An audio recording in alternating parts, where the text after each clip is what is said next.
10% dari para suami berselingkuh ketika istri mereka sedang hamil.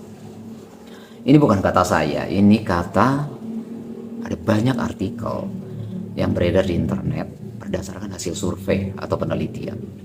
Sederhananya sebenarnya biasanya ini adalah survei yang dilakukan terhadap banyak orang, seringkali dilakukan secara online, sehingga ada banyak responden yang terjaring, kemudian ditemukan dari sekian banyak responden tersebut, 10% diantaranya mengaku pernah berselingkuh ketika istri mereka sedang hamil. Nah kemudian ini istilahnya menjadi digeneralisasi, seolah-olah berlaku untuk seluruh populasi yang ada. Nah meski demikian kita tidak mau memperdebatkan masalah 10%-nya, karena bisa jadi memang benar 10% secara umum, atau bisa jadi di bawahnya, atau bahkan bisa jadi lebih dari 10%. Tapi poin pembahasan kita hari ini bukan tentang itu. Nah, poin pembahasan kita sebenarnya adalah apa yang menyebabkan, apa yang melatar belakanginya. Sehingga kita perlu mempelajari ini untuk memperbaiki dan menghindari supaya hal-hal yang tidak kita inginkan seperti ini itu tidak terjadi di dalam kehidupan keluarga kita. Nah, saya pernah memposting ini sekilas di Instagram dan di TikTok. Reaksi yang saya peroleh itu beragam. Ada yang like, cukup banyak yang like. Tapi nggak heran, ada juga yang marah-marah ke saya. Ada yang mengomentari dengan kata-kata yang kasar, memberikan lambang kotoran bahkan. saya ingat itu ada yang maki-maki karena konten ini gitu. Tapi saya pribadi nggak tersinggung sih, karena saya pikir ya mungkin ini luapan hatinya ya, mungkin merasa kesal. Dan komentar yang paling saya lihat itu adalah bilang bahwa suami egois banget. Udah istri lagi hamil, ini kan anaknya suami juga gitu, kok malah selingkuh gitu. Betul, saya setuju. Alasan saya bahas ini justru supaya kita para suami dan terutama para istri belajar kenapa itu bisa terjadi, sehingga kita bisa hindari di kemudian hari, atau kita bisa ajarkan, kita bisa ceritakan ke orang-orang lain supaya mereka tidak mengalami hal yang sama. Bukan karena saya mendukung suami yang selingkuh, enggak ya, amit-amit ya. Nah, sekarang kita fokus. Kenapa bisa ada 10% yang selingkuh? Jawabannya sebenarnya sederhana. Sebagai manusia, seorang suami itu punya kebutuhan dasar. Sederhananya, dia punya 5 kebutuhan dasar di dalam relasinya dengan sang istri. Nah, ketika seorang istri sedang hamil, seringkali kelima kebutuhan dasar ini itu tidak terpenuhi. Bisa semuanya, bisa salah satunya, bisa salah duanya, salah tiganya, atau salah empatnya. Atau plus lima-limanya nggak terpenuhi. Nah, karena ini nggak terpenuhi, maka dia berusaha mencari kebutuhan itu di tempat lain. Itu akar masalahnya. Nah, kalau ada pertanyaan, kenapa 10% aja yang selingkuh? Kenapa yang 90% nggak selingkuh? Nah, jawabannya sederhana. Jawabannya bisa jadi dua kemungkinan. Yang 90% ini bisa jadi kebutuhannya tetap dipenuhi oleh istrinya meskipun istrinya sedang hamil. Atau sekalipun kebutuhan mereka tidak terpenuhi, tapi mereka tetap berusaha untuk komit, untuk setia. Tapi yang 10% ini gagal untuk tetap komit, gagal untuk tetap setia. Sekalipun mungkin jauh di kedalaman hatinya sebenarnya mereka nggak pengen selingkuh. Nah, kalau ada yang bilang dasar aja mata keranjang, nah kita nggak mau bicara itu. Kalau memang dasar mata keranjang, itu mau hamil mau enggak ya tetap aja selingkuh. Yang kita mau bahas adalah berselingkuh ketika istri hamil. Nah, sekarang kembali ke topik bahasan. Apa 5 kebutuhan dasar itu? Yang pertama, kita semua pasti tahu, kebutuhan seksual. Ini sudah naturnya laki-laki. Memang seperti itu. Seorang laki-laki yang sudah beristri pasti sangat membutuhkan kepuasan seksual dari istrinya.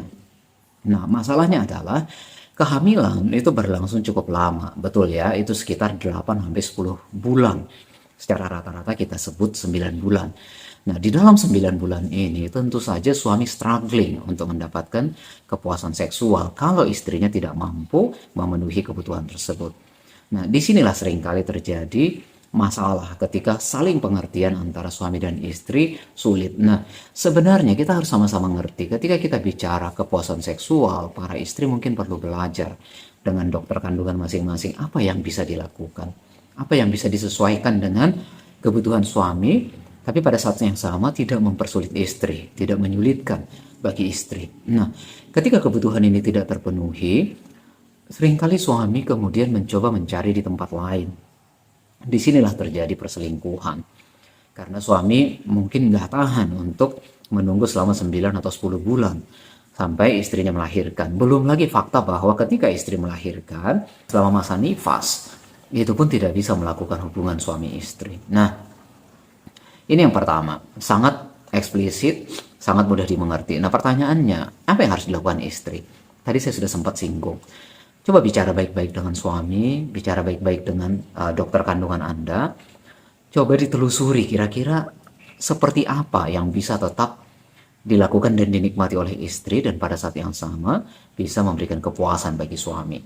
Nah, para istri perlu mengetahui ini bahwa bagi istri kebutuhan emosional itu jauh lebih penting. Ketika kebutuhan emosional mereka terpenuhi, mereka akan merasa ikhlas dan menikmati hubungan seksual. Nah, tapi bagi suami itu kebalikan.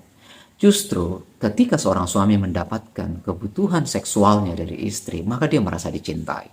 Dia merasa kebutuhan emosionalnya terpenuhi. Jadi dibalik ya, kalau istri kebutuhan emosionalnya terpenuhi, maka dia akan menyukai atau akan melakukan hubungan seksual dengan senang hati.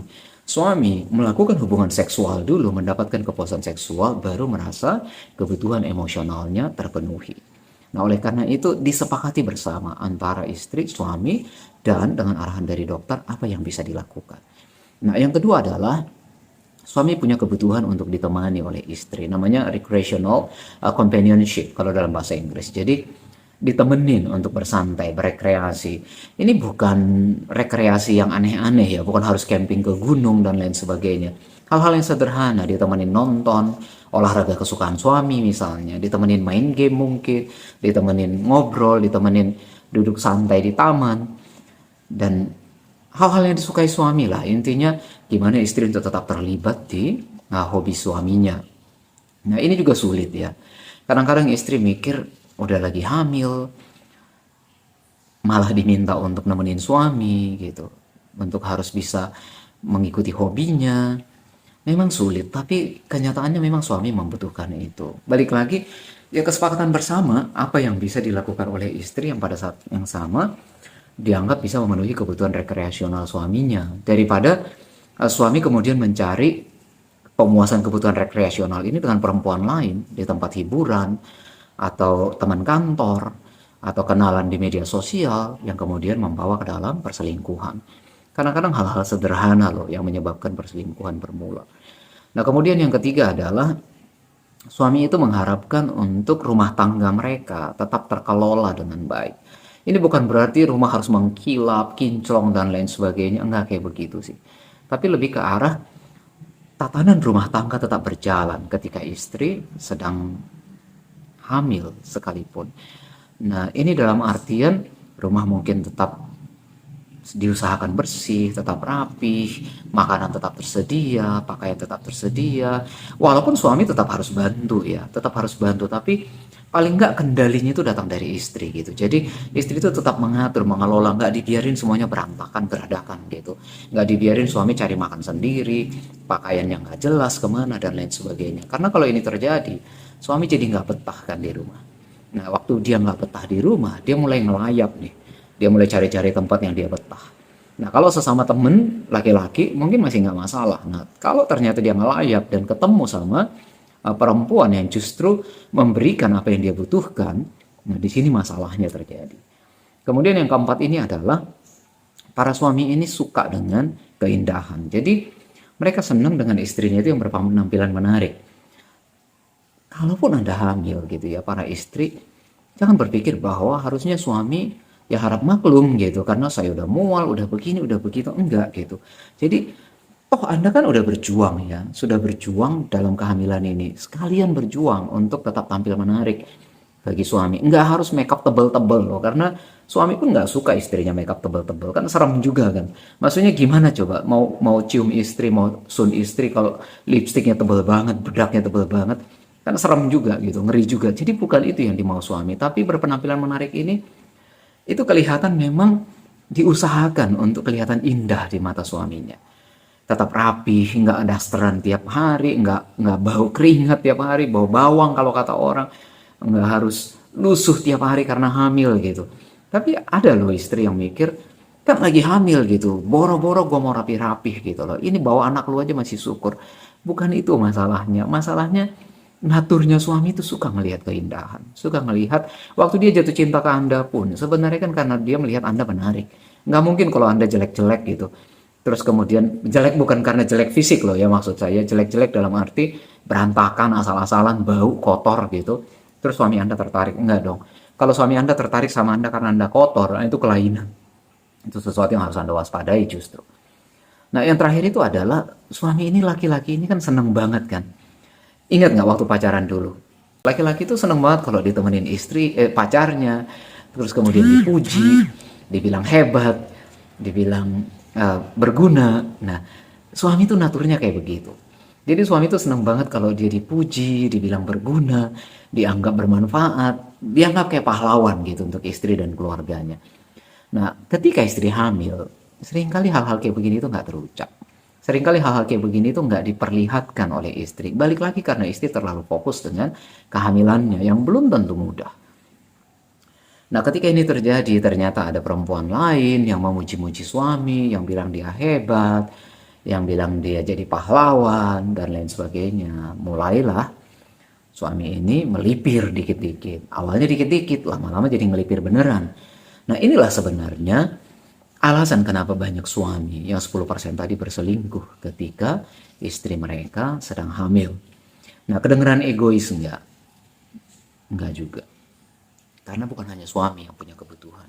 Istri pun punya kebutuhannya sendiri. Cuman memang di sesi kali ini kita bahas tentang suami, kebutuhan suami yang selingkuh waktu istri hamil. Nanti akan ada sesi kita bahas istri yang selingkuh. Bukan cuman suami loh yang selingkuh, istri juga ada yang selingkuh. Tapi topik kita hari ini bicara tentang suami yang selingkuh. Jadi ini sebenarnya penyebabnya kenapa para suami berselingkuh ketika istri mereka sedang hamil. Jadi bagi kita para suami, ingat-ingat istri kita nggak mudah menjalani kehamilannya. Sebisa mungkin kalau ada kebutuhan kita yang tidak terpenuhi, bicaralah dengan mereka. Sampaikan keluhan kita, sampaikan harapan kita, biar mereka mengerti apa yang kita butuhkan. Dan dari situ bicara, disepakatin apa yang bisa dilakukan bersama. Nah, sementara bagi Anda para istri, dengan mengetahui ini harapannya, sekarang Anda bisa paham bahwa selama 9 bulan kehamilan Anda, bukan hanya Anda yang berjuang. Suami Anda pun berjuang.